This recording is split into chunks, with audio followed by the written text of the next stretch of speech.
अथा तो मैंने अनंतरम अहंकार आदेश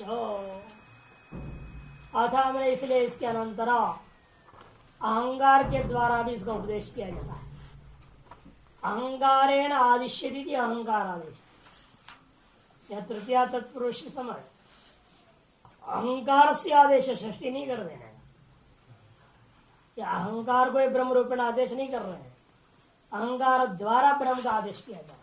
भूमा का जीव आके जो अहंकार है, अहंकार कारण से जीवात्मता है, जीवाख्यता है, उससे अभिन्नता को सिद्ध करने के लिए ही यहाँ अहंकार के द्वारा भी आदेश किया जाता है। दृष्टु अनन्यतु दर्शनार्थम, दृष्टा इस जीवात्मा है, इसके अनन्यत्व का दर्शन कराने के लिए भूमैव निर्देशित है, भूमा का निर्देश है। अहंकारेण अहमेव अधस्ता इत्यादि, इसलिए भूमा को ही अहंकार के द्वारा निर्देश किया गया है। अहमेव अधस्ता इत्यादि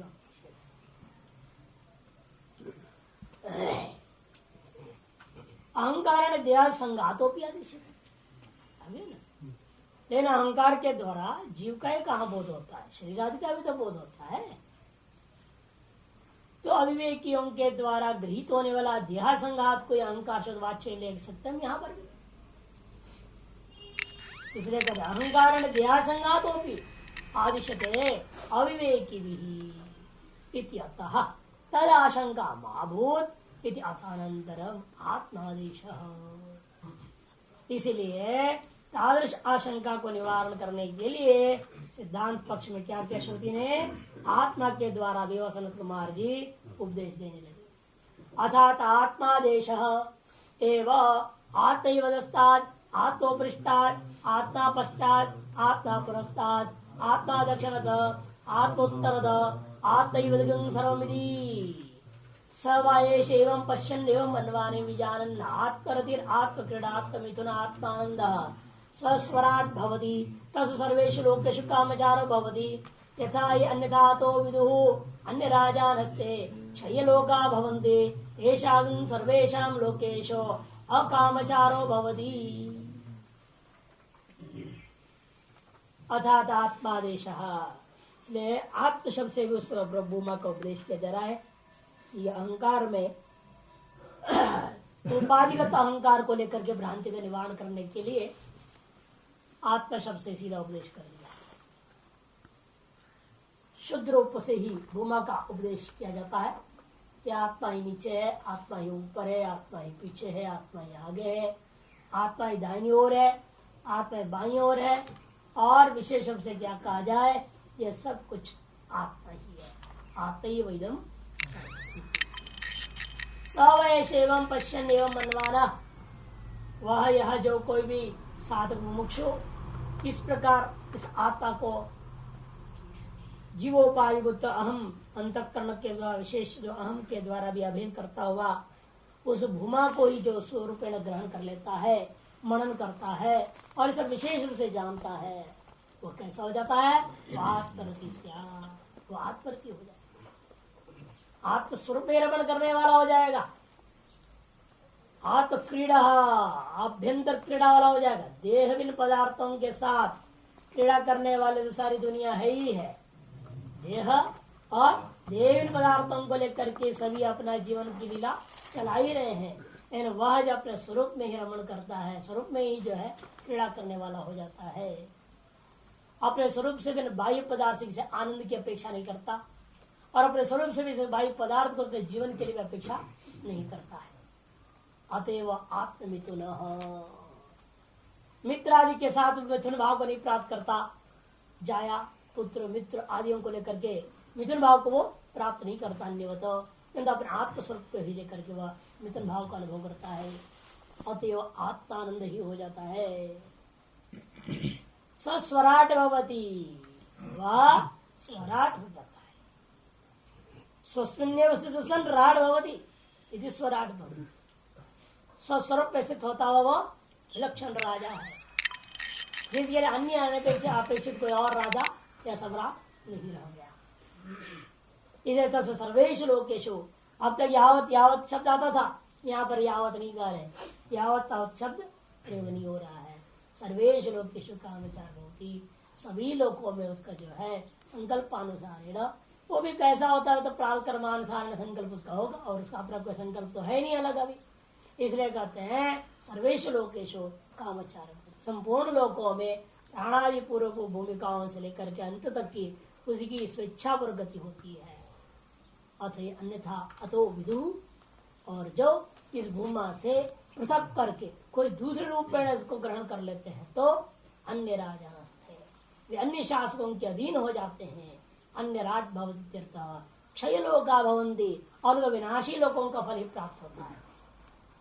तेषाम सर्वेश लोकेशु अकामचार भवति, ऐसे जो है और चिन्ह भाव से भूमा को जो ग्रहण करता है उन लोगों के लिए संपूर्ण लोगों स्वेच्छा गति प्राप्ति नहीं हो सकती।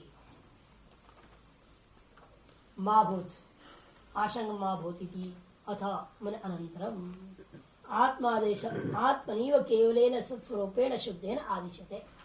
आत्मादेश आत्मना एव केवल आत्मा शुद्ध स्वरूप से निरुपाधिक, सोपाधिक लिया अहंकार को, अब निरुपाधिक जो जीव स्वरूप है केवल आत्मशब्द से जो कहा जाता है उस सत स्वरूप के द्वारा ही, शुद्ध के द्वारा ही उपदेश किया जाता है। आत्मैव सर्वतम सर्वम इत्येवं एकम अजम सर्वतो व्योमवत् पूर्णम अन्य शून्यम पश्यन्। इसलिए कहते हैं आत्मैवदम सर्वम, उसी को व्याख्या करते हैं आत्मैव सर्वता पश्यन्, समझो सभी और आत्मा कोई देख रहा है, अर्थात सर्वम इत्येवं सर्वम आत्मैव, इस प्रकार से एकम अजम सर्वतो व्योमवत् पूर्णम, चार व्योम के समान पूर्ण है, अन्य शून्यम और भेद से रहित है, किसी भी प्रकार का भेद से रहित है, ऐसा अनुभव करता हो। पश्यन् सवयेश विद्वान, वह यह जो विद्वान, यहाँ पश्यन से नहीं देखना, आंखों से देखना, ऐसा अर्थ नहीं करने। हम तो आंखों से कैसे देखें, आकाश कोई नहीं देख सकता तो व्योमवत् जो पूर्ण उसको कहां से देखेंगे? कोई आकाश को आज तक देखा है आंखों से? जो देख रहे आकाश है ये नील गगन बोलते हैं, नीले रंग का आकाश, इसे अमुक रंग का आकाश हो गया। आप रूपवान जिसको ग्रहण कर रहे हो फिर वो आकाश नहीं हो सकता, क्योंकि आकाश में कोई रूप नहीं है क्या रूप? इसलिए आप जो ग्रहण कर रहे हैं आपको भ्रांति है कि आप आकाश का अनुभव।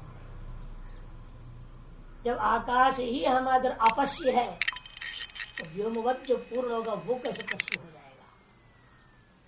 इसलिए अपश्यन का तात्पर्य होगा अनुभूति, अनुभव करना होगा, उस रूप से हम उसे अनुभव करते हैं,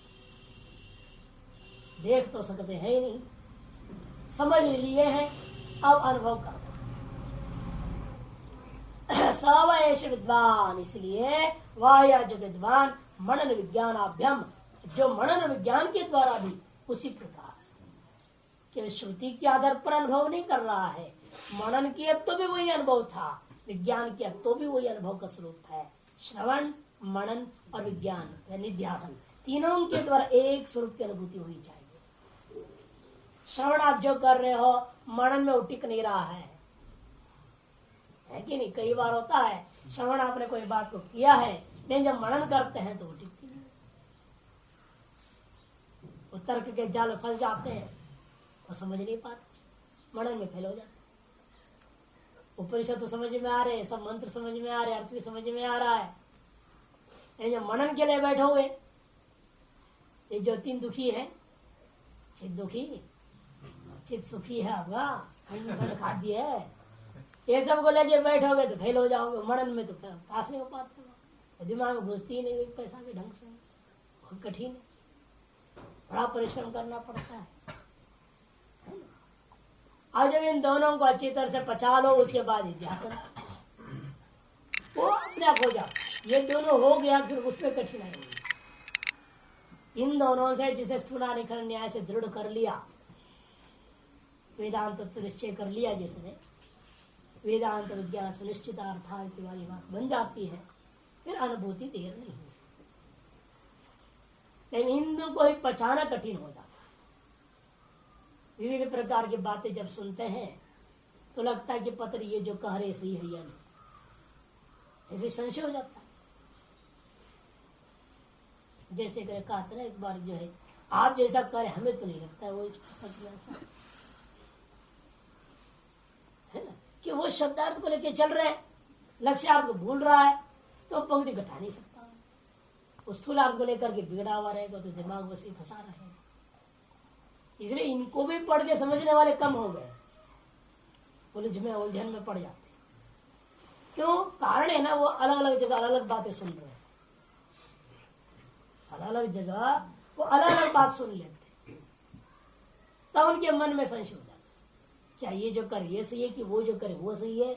जैसे आजकल जो चैनल बनी हुई है, आस्था चैनल अनास्था पैदा कर रहा है, संस्कार चैनल जो संस्कार विहीन करते जा रहा है लोगों का, तो वही दुर्दशा हो जाएगी। अलग अलग वक्ता सबका सुना, और कौन कुछ संप्रदाय के आधार पर बोल रहा है, कौन किसकी धरातल से बोल रहा है, कौन किस भूमिका पर रह रहा है, वो अपनी भूमिका से बोलेंगे ना। कश्चित व्यक्ति मानता तो सभी तो समझे हुए है नहीं, वो 50 बोल रहे हैं, तो अपने अपने हिसाब से बोलेंगे, तो अवश्य आदमी संशयग्रस्त होता है। इसलिए पहले जमाने में कहा कि ये नस्तक परंपरा से सुननी चाहिए, इधर उधर सुनोगे तो हो गया। इसे पहले जानना चाहिए व्यक्ति कहां तक परंपरा से है, और परंपरा पर सुनने वाले बहुत सारे मिलेंगे, लेकिन सुनाव को ग्रहण करने वाले कितने मिलते हैं? शृण्वंतो भी बहवो कहा है ना, तो फिर भी वो नहीं जान सकते। इसलिए ये नहीं कि परंपरा जैसे इतने लोग सुन रहे हैं परंपरा से अभी, लेकिन क्या है, आप लोग सभी के सभी लोग उस अद्वैत को ग्रहण कर पा रहे हैं? जब बैठोगे पढ़ाने लगोगे तो पता चल जाएगा। या स्वयं अभी कईयों के मन में यार ठीक है सुन रहे हैं हम, लेकिन जो है अपना संप्रदाय जो करे वही ठीक है, अंदर से दृढ़ है वो पकड़। वो जो वासना है ना, किसी की वारकरी संप्रदाय की वासना है, किसी के अंदर जो है रामायण संप्रदाय की वासना है, कोई रामायण संप्रदाय की वासना है, तो अपना अपना संप्रदाय पकड़े हुए, वो यथार्थ समझ में आ रही बात सब बिल्कुल अद्भुत हो, इसे समझाया जाए तो ठीक ठीक बोलेंगे, जहां व्यवहार के धरातल में उतरेंगे फिर वही कुत्ते को पुष्टेडी वाले हो ही जाते। क्यों ऐसा होता है? इसका मतलब क्या, परंपरा पर सुनने के बाद भी वो अंदर स्पष्टतया ग्रहण होकर बैठ नहीं रहा है। इसलिए उनका कहना है मनन विज्ञान, मनन और विज्ञान के द्वारा में जब बैठ जाए, आत्मा ही भूमा है, मही भूमा हो, मही ब्रह्म हो, मही आत्मा हो, दृढ़ हो जाए, तब वो आत्मरति ही आत्मनिएव रति रमणम यस स्वयं आत्मा में ही रमण करने वाला हो जाता है। तथा आत्मक्रीड़ा क्रीड़ा च बाह्य साधना इत्यत्र लोक सम्मति, देह मात्र साधना रति ही बाह्य साधना क्रीड़ा। क्रीड़ा और रति में अंतर बता दिया, देह मात्र साधना रति और बाह्य साधना क्रीड़ा। आप अपने ही देह को लेकर के जो आनंद लेते हैं वो रमण हुआ, और बाह्य साधनों को जो लेकर करते हैं वो क्रीड़ा हुआ। दोनों ही के लिए उसके पास अब क्या रह गया? आत्मा। आत्मा ही उसके लिए रमण का स्थान हो गया, आत्मा उसके लिए क्रीड़ा का साधन हो गया। लोके स्त्री भी सखिभिश्च क्रीडति इति दर्शना, क्योंकि लोक में भी देखा गया स्त्रियों से सखियों के साथ आदि मिल करके खेलते हैं, बस शरीर से भिन्न साधनों से ही लेके चलते हैं। न तथा विदुषा, वैसा विद्वान के अंदर नहीं है। किंतु आत्मविज्ञान निमित्तमेव उभयम भवति, आत्मनिमित्त विज्ञान ही दोनों के दोनों के प्रति साधन हो जाता है। रति के प्रति भी आत्मविज्ञान निमित्तक ही रति है, आत्मविज्ञान निमित्तक ही क्रीड़ा है। मिथुनम द्वंद्व जनितम सुखम तदपि द्वंद्व निरपेक्ष यस्य विदुषा।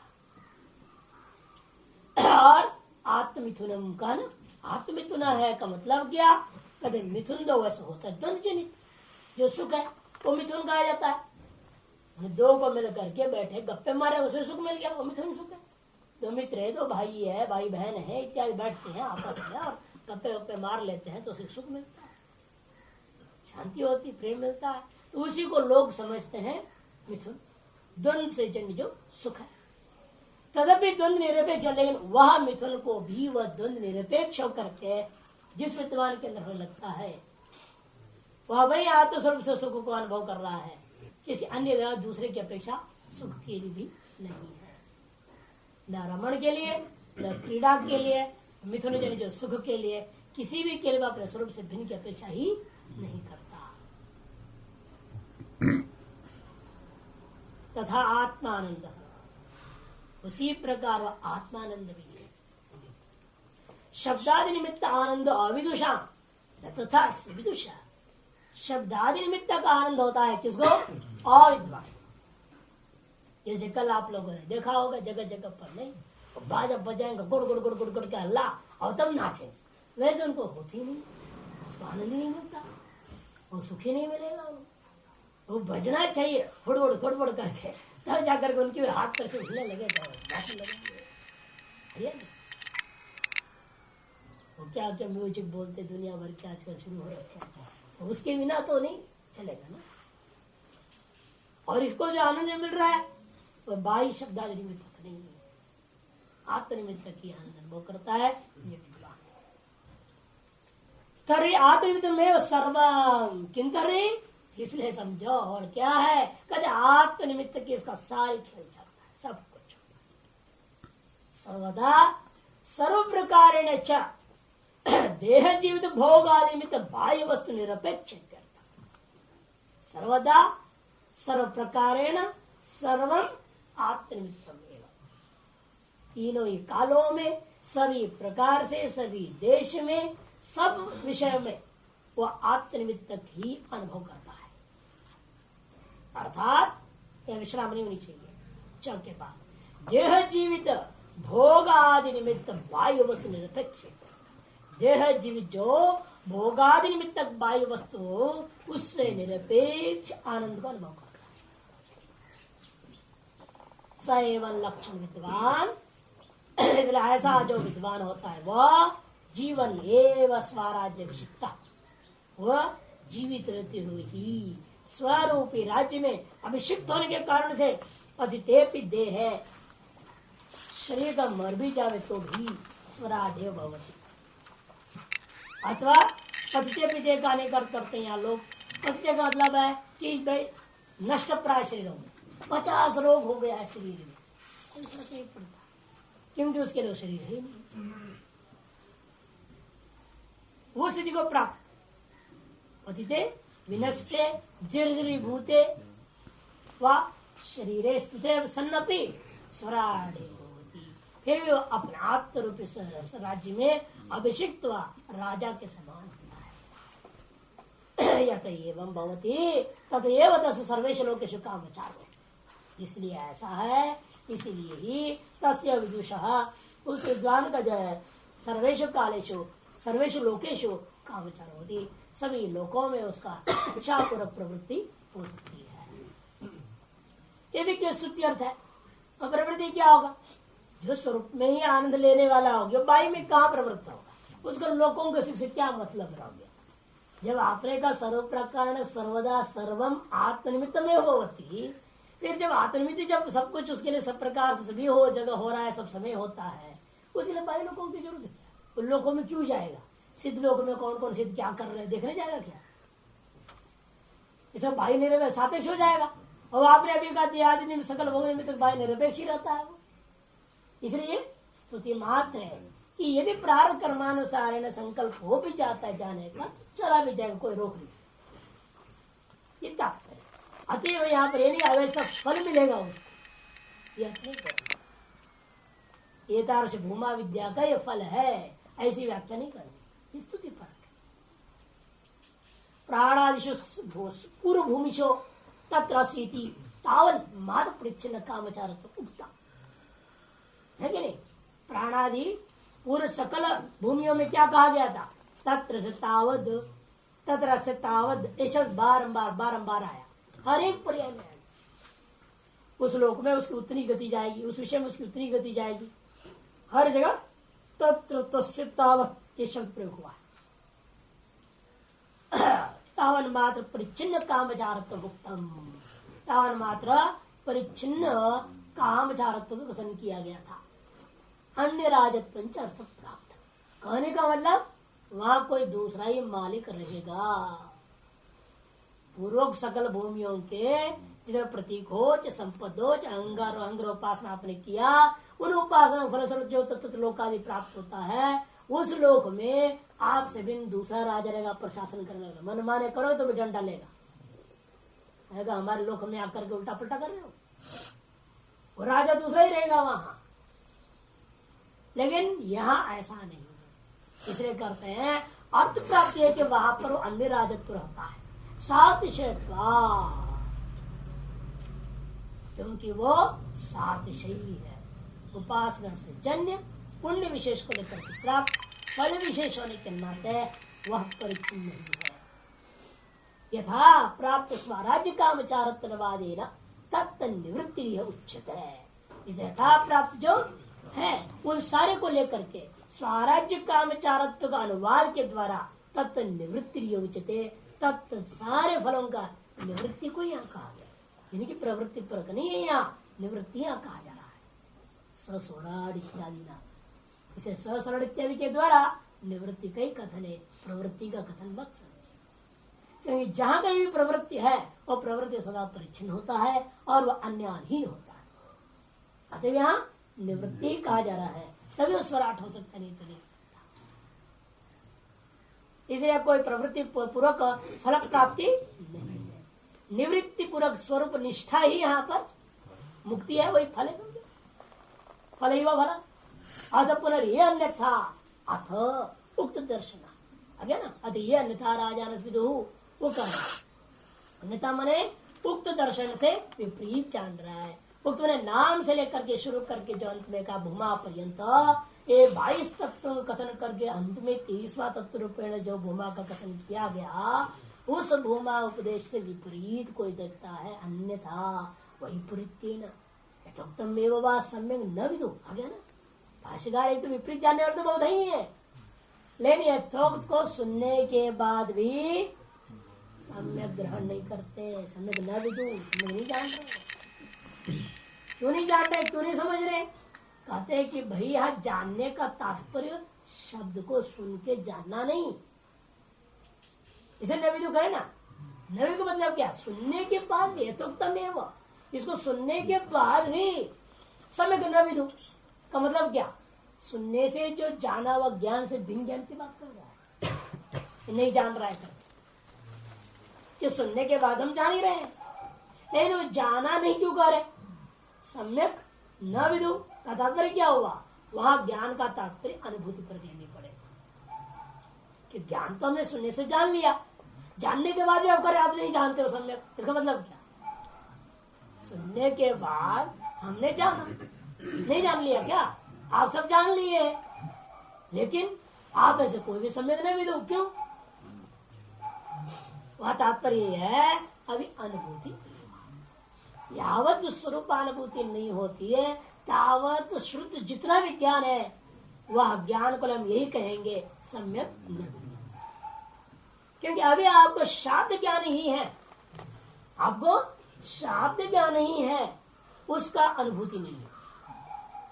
लोग अनेकों यहाँ पर आश्रमों में बोल रहे हैं कि सुनने से ही काम चलेगा, सुन लिया आपने ज्ञान जान लिया, बात खत्म, हम ब्रह्मास्मि, कोई जरूरत नहीं, अनुभूति कुछ नहीं होता।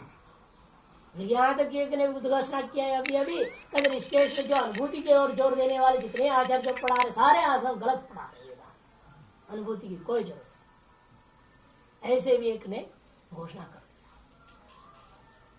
अब इनको क्या कहेंगे? अब यहाँ भाष्यकार जो करे सम्यक नविदु क्यों करे? भाष्यकार गलत है, वो सही है, भाष्यकार गलत बोल रहे हैं। फिर सुन लिया तुमने तो दर्शन तुमको प्राप्त हो गया, फिर भी तुम नहीं जानते हो सम्यक प्रकार से, ऐसे क्यों कर रहे थे? भाष्यकार गलत है, वो सही है, भाष्यकार सही है तो सब वो गलत, या इसलिए वही बात कह रहे होंगे, स्वयं अनुभव ही नहीं। यदि अनुभूति के लिए जोर देना चाहिए घोषणा करते, लोग उनसे पूछे महाराज आपने अनुभूति किया, और फंस जाएगा।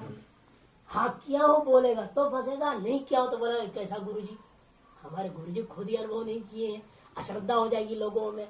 उसको बोलना पड़ेगा मैंने अनुभूति किया हूँ। अनुभूति किया हो तो लोग पूछेंगे महाराज अनुभूति कैसी है बताओ, क्या जवाब देगा?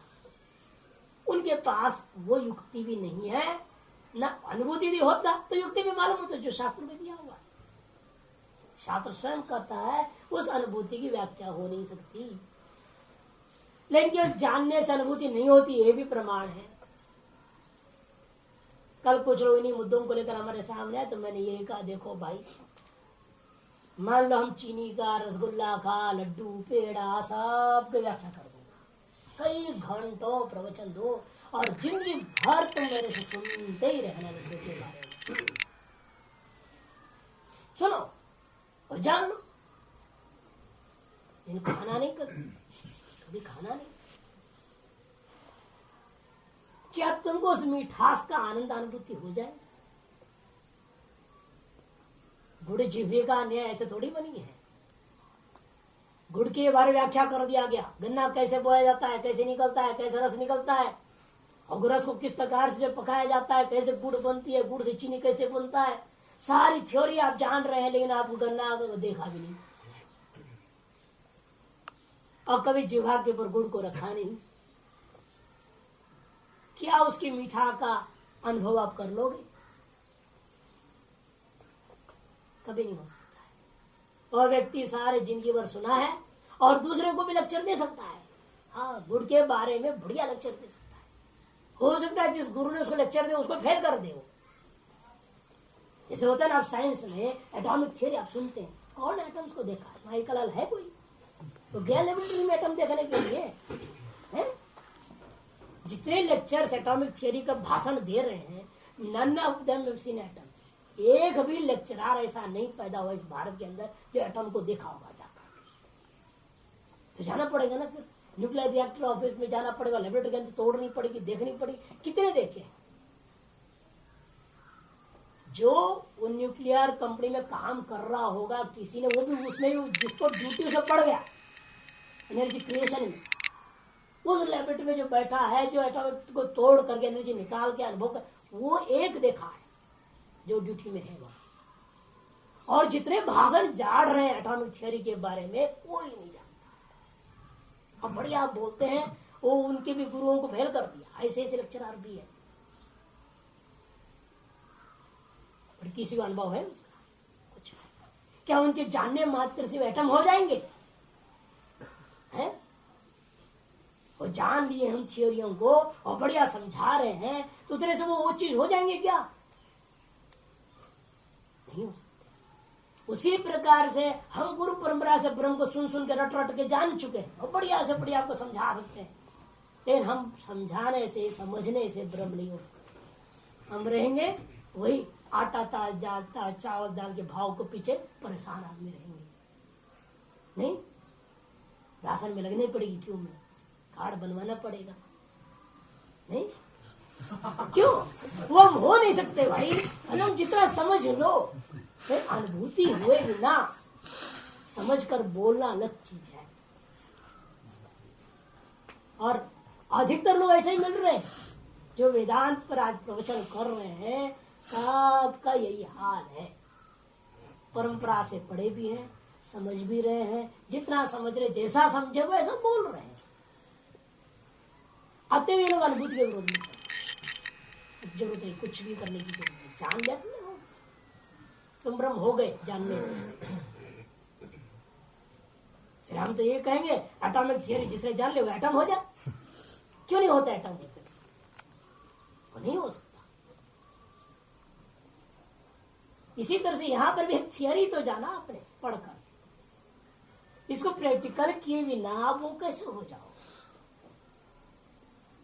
ये हो नहीं सकता है। इसलिए यहाँ पर भाषण कहते हैं कि यथोक्तम सम्यक न विदुः, विपरीत जानने वाले तो है ही दुनिया में, और यथोक्त को सुन के समझ के ग्रहण किए में भी सम्यक न विदुः ते अन्य राजा न भवन्ति, वे अवश्य ही अन्य राजा वाले हो जाते हैं, अर्थात हमेशा पराधीन। इसे इतना परेशान रहते हैं ये लोग जो है, एक भी मुर्गा अपने हाथ से निकल जाए, चेड़ा भी इधर से उधर हो जाए तो बड़ा ब्लड प्रेशर हाई हो जाता है।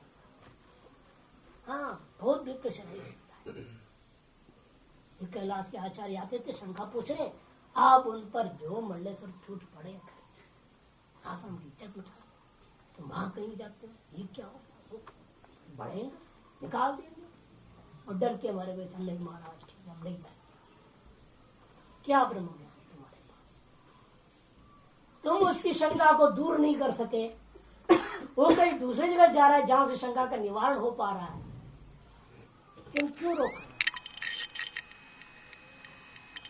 तुमको अभी अपनी इज्जत की जाने का भय है, अपने क्षुद्र समझने का भय है, दूसरा हमको क्या समझेगा। अभी भय में ही हो, इसका तो अभय पद तो प्राप्त नहीं, तभी तो रोक टोक कर रहे हैं। यहां से भी कोई पूछता वहां जाना चाहते पर हम तो कभी नहीं मना करते, जाओ भाई। अच्छा, हम नहीं समझ आ पाए तुमको, वो समझाने को तैयार है, तुम भी समझने को तैयार हो, तुम्हें समझ में आ जाए तो तुम्हारे जीवन का उद्धार हो जाएगा, अच्छी बात है। वो ठेका है क्या मैं तुम्हारे उद्धार करूंगा, है? कोई जरूरी तो है नहीं। अरे हर व्यक्ति की अपनी अपनी समझाने की शैली अलग है, और हर व्यक्ति की बुद्धि की अवस्था भी अलग अलग है। हमारी समझाने की शैली से जो बुद्धि ग्रहण कर पाती है, हो सकता है उससे हाई क्वालिटी का बुद्धि आ जाए तो हमारी बात उसको समझ में नहीं आएगी, बहुत हल्की सी लगेगी, अरे तो हल्की बात है।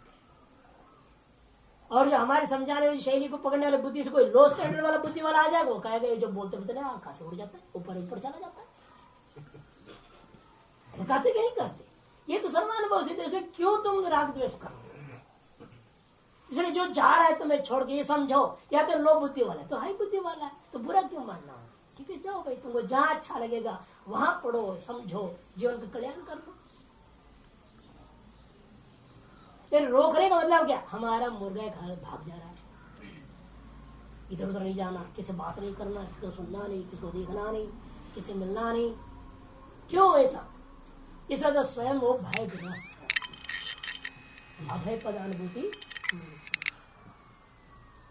इसीलिए भाषण कहते हैं जो इसके विरुद्ध में चल रहा वो अन्य राजा, वो अन्य अधीन होते, अन्य परो, अन्य मैंने दूसरा कोई, राजा मैंने स्वामी ये शांति, अन्य राजा नस्ते किंच, इतना ही नहीं, क्षय लोक शांति क्षय लोका, विनाशी लोगों को ही वो प्राप्त करे, अविनाशी लोक पुता आत्मरूपी लोगों को प्राप्त कभी नहीं कर सकते, और हिरण्यगर्भ पर्यंत के लोगों को प्राप्त कर सकते। भेद दर्शन से अल्प विषय, अल्पम च मर्त्यमित्योच्चा, जो भी भेद दर्शन है वो अल्प विषय होता है, और जो अल्प है वो मर्त्य है, ये हम पहले ही बता चुके। तस्मात् ये द्वैत दर्शन ते क्षय लोका स्वदर्शन अनुरूप्येण भवन्ति। इसी जो द्वैतदर्शी है वो अपने दर्शन के अनुरूप क्षीण होने वाले लोगों को ही प्राप्त करेंगे। अतएव तेषां सर्वेषु लोकेषु अकामचार भवति, ऐसे उन लोगों को सभी लोगों में इच्छा पूर्वक जो है स्वेच्छा पूर्वक स्वस्वरूप में स्थित होते हुए जैसा सभी को जान लिया वैसे वो जान नहीं सकते, सभी को प्राप्त हो नहीं सकते। तस्य वा एतस्यैवं पश्यत एवं मन्वानस्य एवं विजानतः आत्मतः प्राण आत्मतः आशा आत्मतः स्मर आत्मतः आकाश आत्मतस्तेज आत्मतः आप आत्मतः आविर्भाव तिरोभावौ आत्मतन्नम आत्मतो बलम आत्मतो विज्ञानम आत्मतो ध्यानम आत्मतश्चित्तम आत्मतो संकल्प आत्मतो मन आत्मतो वाग आत्मतो नाम आत्मतो मंत्र आत्मत कर्माणि आत्मत एव इदं सर्वमिति। तस्य वाय तस्य स्वराज्यं प्राप्तस्य प्रकृतस्य भूम्नो विदुषः, जो वह यह प्रकृत स्वराज्य को जिसने प्राप्त किया, भूमा को जानकर उसकी अनुभूति कर लिया, एवं यथोक्त रूपेण यह पश्यतः एवमेव मनमानस्य एवमेव विजानतः, ऐसे मनन करता है, ऐसे ज्ञान भी है, उसका अनुभूति भी है। प्राणात्मतः प्राण, सारी चीजें उसको जो अनुभव में ही आता है, मेरी आत्मा से ही ये सब कुछ हो रहा है, आत्मसत्ता से भिन्न सत्ता वाले इनमें से कोई भी चीज से अनुभूति नहीं होती। अतः आत्मस्वरूप में ही परिकल्पित सारे चीज का अनुभव में आता है। क्या क्या, चाहे प्राण हो, चाहे आशा हो, चाहे स्मर हो, गिनारे बहुत सारे मुख्य मुख्य गिना दिया, थोड़े थोड़े बीच बीच के चीजों को है। आकाश, तेज, जल, आविर्भाव तिरुभाव और अन्नम, बलम, विज्ञानम, ध्यानम, चित्तम, संकल्प, मना, वाक, नाम, ये सारी चीजें विपरीत क्रम से। आशा पहले था ना, वहां पर भी पहले आशा थी, अंत में आया था प्राण। प्राण के बाद प्राण से ले रहे हैं सारी चीजों को ही। 15 जो वहां का आइटम था उनको लिया, जो उत्तरोत्तर आंग्रोपासना वाली चीजें नहीं लिए रहे। प्रतीक और संपद उपासना के विषयों को मात्र ले रहे, जो 15 आइटम थे। प्राण लिया, प्राण, आशा, स्मरण, आकाश, तेज है ना, आकाश के बाद तेज लिया, तेज के बाद जल, आपा, आपा के बाद अन्नम, अन्नम के बाद बलम, हाँ सब वही क्रम से ले रहे, विपरीत क्रम में। बल के बाद विज्ञान, विज्ञान के बाद ध्यान, ध्यान के बाद चित्त, चित्त के बाद संकल्प, मंत्र, वाक, अपना, ये 15 आइटम है वो। और आंध्रोपास बाद में आता सत्यम, विज्ञानम, मति, श्रद्धा, निष्ठा, कृति और सुख। और जो सुख है वही गोमा, ये कहा, वो 7 को छोड़ दिया और 15 चीजों को ले लिया। जो उपाधियां हैं, जो प्रतीक और संपद उपासना विषय रूपे न जीव को उपाधि रूपे विद्यमान वस्तु है, वो सारी चीजों समझ में आता है उसको। ये सारी उपाधि जिन उपाधियों की वजह से मैं जीव था, वो सारी उपाधि क्या है? मेरे स्वरूप पे परिकल्पित है, मेरे स्वरूप से इनकी सत्य स्थिति है, ऐसा होगा। अतएव वो उसी उत्तर में जो कहा गया था, सत्य, विज्ञान, मति, श्रद्धा, निष्ठा, कृति और सुख, इनको उत्तरोत्तर कार्य कारण भाव में अनुभव करता हुआ उन सब का कारण स्वरूप भूमा स्वरूप वो स्थित हो जाता है। आत्मदेव इदम सर्वमिति।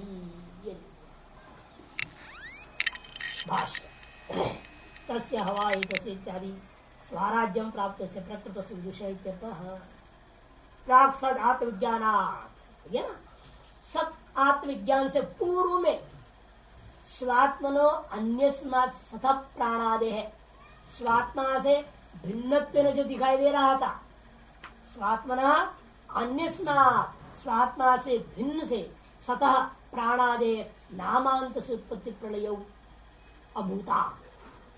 ये मान रहा था मैं जीवात्मा हूं, मैं क्या हूं? मैं जीवात्मा हूं और मेरे से भिन्न कोई सत है। सदैव जब आसित करके जो पूर्व में नारद जी को उत्कृष्ट अधिकारी को बताया, ने अपने श्वेत के उत्कृष्ट अधिकारी को बताया गया था कि मध्यमाधिकारी का प्रकरण चल रहा है, उसका मध्यम मंदाधिकारी का अंतिम अध्याय आएगा। तो तत्क शोधन के द्वारा जो कहा गया था वो तत्से जगत होता है, मेरे से कुछ नहीं होता है, ऐसा जो भ्रांति थी।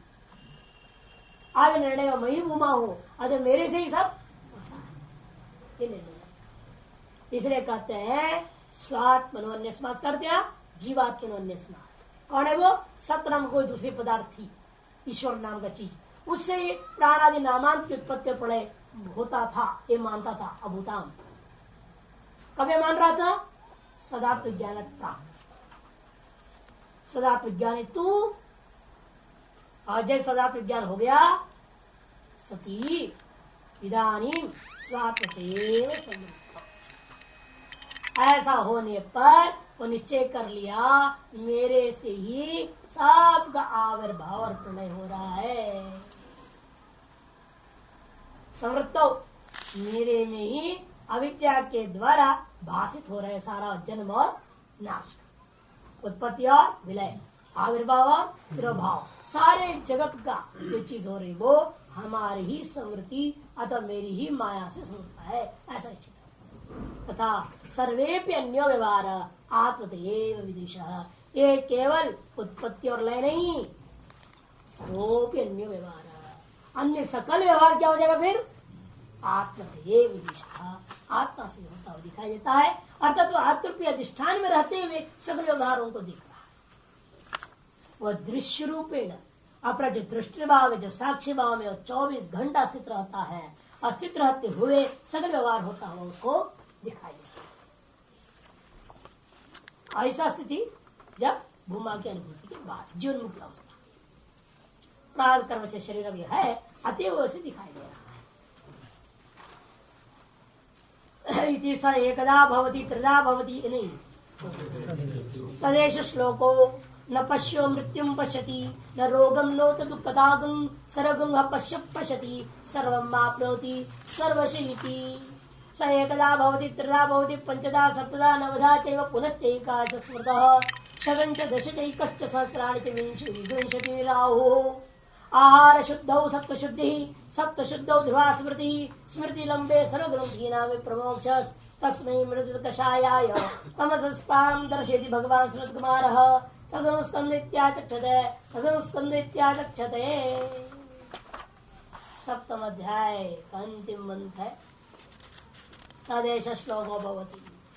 इस संबंध में यह मंत्र भी है स पश्य तत्ववेत्ता मृत्युम न पश्यति वह मृत्यु को नहीं देखता न रोगम पश्यति न दुःखताम् स पश्य सर्वं पश्यति सर्वं आप्नोति सर्वशः आप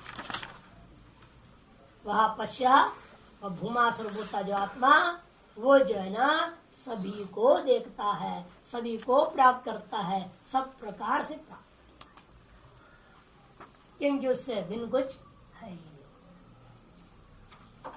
स्थूल में रहते हुए अज्ञान अवस्था में रहते हुए राग द्वेष से युक्त होते हुए कोई कह नहीं सकता है सब कुछ जो व्यवहार हो रहा है मेरा ब्रह्म ही है ऐसा नहीं बोल रहे। जब तक राग द्वेष आदि द्वंद्व जाल में फंसे पड़े हो जब तक आपको जो भिन्न कुछ भी हो रहा है उसके कारण से आपके अंदर हर्ष शोक आदि होता हो है नहीं। भगवान ने क्या किया सुख दुख के समय कृत्वा लाभा लाभो जया देव वो स्थिति अभी अनुभव में नहीं आया। चेहरा निकल रहा है तो बड़ा दुख हो रहा है ये नहीं। 10 चेलों की संख्या बढ़ गई तो खुशी हो रही है। ये सुख दुख हो रहा है ना यदि हो रहा है फिर जो है वो ठीक है। उसको ये नहीं कहना चाहिए मेरा सब व्यवहार ब्रह्म ही है जो कुछ भी हो रहा है सारा ब्रह्म ही है आना जाना ब्रह्म है। ये प्रणाम करना न करना ब्रह्म क्यों नहीं समझता फिर नहीं प्रणाम करना ब्रह्म नहीं करना वो ठीक है खराब है।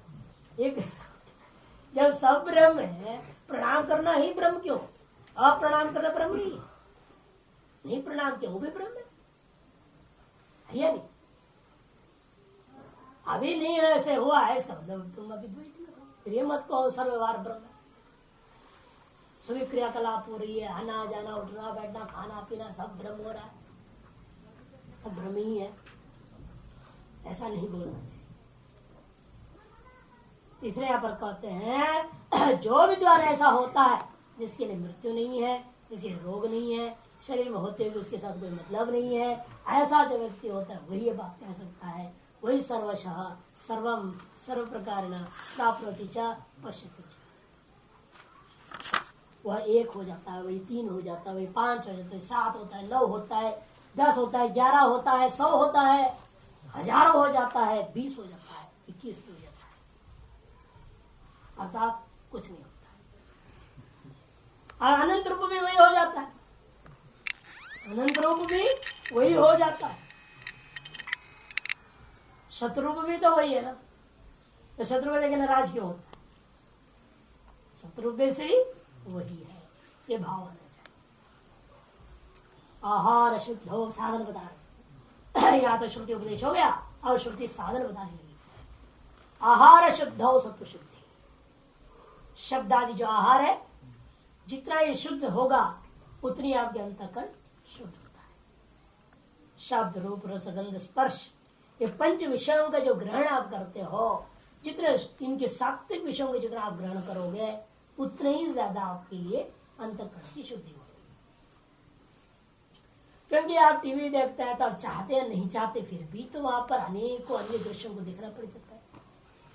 एडवर्टाइजमेंट आ जाते हैं है ना रामायण देख रहे हो बीच में वो आधे नंगी सीनरियां एडवर्टाइजमेंट में आ जाती क्या कर लो हम बंद करो हम बंद भी करो तो तुम जानते हो ना अंदर से क्या वहां चल रहा है अंदर से तो ही चल रहा है जब बाहर चल रहा है बोले हमसे नहीं देख रहे चक्कर तो ही हो गया ना फिर इसलिए लफड़े पड़ना ही टीवी रखो ही नहीं देखो नहीं खत्म रेडियो रखो नहीं सुने ही के पीछे उसे एडवर्टाइजमेंट आ जाए टूटू करके आवाज आएगा फिर उसे कुछ बोलेगा साड़ी का सेल नहीं जाके बोले अतिमान में साड़ी खोपड़ी में मतलब आवृत्ति बन गई, उसकी पहनी भी दिखाई देगी, वो भी सुंदर कल्पना करोगे और उसी मनोराज्य में चले जाओगे। यही होता है। काय को ये सुनना, काय को देखना है, सबसे दूर रहो। उधर देखो।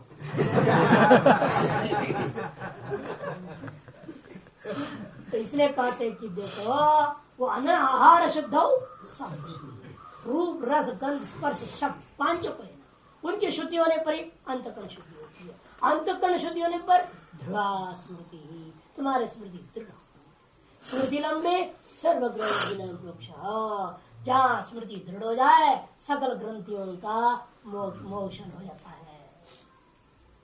तस्मै मृद कषायाय, ऐसा जो जिसके सारे कषाय नष्ट हो चुके हैं, उस नारद जी के लिए तमसा पारम, इस माया विद्या का जो पार है, सर्वभूता भूमा है, उसको दर्शी दिए भगवान सनत कुमार। भगवान सनत कुमार में इस प्रकार से उनको दर्शन करा दिया। इसलिए इस सनत कुमार जी को लोग एक नया नाम जिसे पुकारते हैं, स्कंद इत्यादि। तम स्कंद इत्यादि, उनको स्कंद कहते हैं। अर्थात स्कंदती, ऊपर उठाने वाला है, अथवा स्कंदयति वा, एकत्र करने वाला है। ऊपर उठा लिया, अविद्या से ऊपर उठा लिया, स्वरूप में ले गया, इसलिए इनका नाम स्कंद हो गया। अथवा अद्वैत में लाया, जो द्वैत में था उसको एक में लाया, जो अनेक रूप में अपने आप को देख रहा था उसको एकत्व में एकत्रित कर दिया, इसलिए उसका नाम स्कंद हो गया। भाष्य में देखिए, किंच तदे तस्मिन् अर्थे एष श्लोको मंत्र विभूति, वह इस विषय में, यह मंत्र भी पूर्वोक्त विषय में।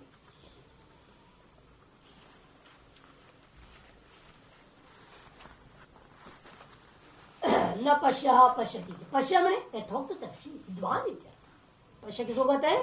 यथोक्त दर्शी है, विद्वान। मृत्युम मरणम रोगम जरादि दुखताम दुख भावंचापि न पश्यति, ऐसा भी होगा। वह जो यथोक्तदर्शी विद्वान है, मृत्यु रूपा मरण को, रोग रूपा जरादि को, दुख रूपा जो दुख भावता को इत्यादियों को कभी अनुभव ही नहीं करता। उसके लिए सब दृश्य हो गया। जब दृश्य हो गया तो क्यों दुखी होगा, क्यों मरणासन हो जाएगा, क्यों रोगी होएगा, क्यों कुछ होगा।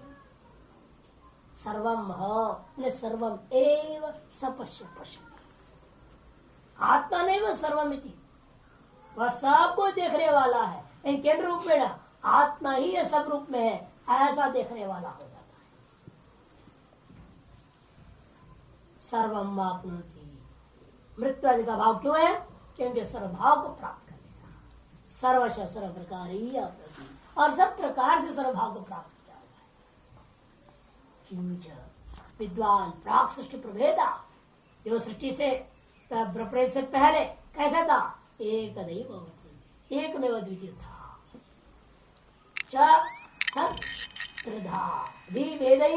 अनंत में प्रकार सृष्टि काल, ऐसा होता हुआ सृष्टि से प्रवेश से पूर्व में एक रूप से होता हुआ भी वह एक दैव सन, लेकिन विशेषता है अब भी एक दैव सन, एक प्रकार से ही अभी भी है।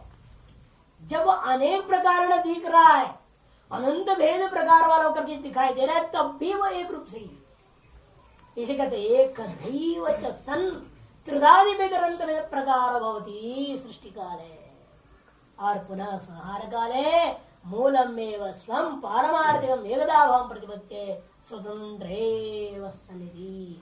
इस संहार काल में वासर मूल स्वरूप जो था, अपना जो पारमार्थिक स्वरूप जो था, एक में द्वितीय स्वरूप था, उसी को प्राप्त करता है, क्योंकि वह स्वतंत्र ही है। विद्याम फलेन प्ररोचयन् स्तौति, आगे इस विद्या को फल के द्वारा प्ररोचना देकर प्ररोचित करता हुआ एक तरह से स्तुति देख कर रहा है। क्या अतइदानीम यथोक्ता विद्या सम्यक अवभास कारणम मुख अवभास कारण से इव आदर्श से विशुद्धि कारण साधन उपदिश्य है। और अब इदानीम यथोक्ताया विद्या, यथोक्त जो भूमा विद्या, उसकी सम्यक अनुभूति का कारण मुखावभास कारण सीवादृश्य से। इस मुखावभास का कारण कौन है? वे प्रचारा दिख रहा है, उस कारण आदर्श उसकी स्वच्छता के बिना अनायास मुखाभास यथा नहीं हो सकता। उसे अंतकरण शुद्धि हुए बिना अनायासी जो श्रुत जो ब्रह्म भूमा विद्या है, सम्यक ज्ञात भी है, सम्यक समझा हुआ है, गृहित भी है, लेकिन अनुभव में नहीं आता। उसका कारण है क्या? उसका साधन बताने जा रहे हैं। विशुद्धि कारण बेव साधन उद्देश्य। जैसे कांच को शुद्ध करने का साधन बताया जाता है, उसी प्रकार यहाँ विभिन्न प्रकार की चीजें निकल गई है कांच को शुद्ध करने। चीजें रगड़ोगे तो स्क्रैच हो जाए, कुछ हो जाएगा, ऐसी ऐसी चीजें बना दी है तो बिल्कुल चमका के रखेगा और एक स्क्रैच नहीं पड़ेगा। उसी में अंतकरण शुद्ध करने का भी तो रास्ता बताओ, तो उसी रास्ता बता रहे आहार शुद्ध आहार इत्यादि।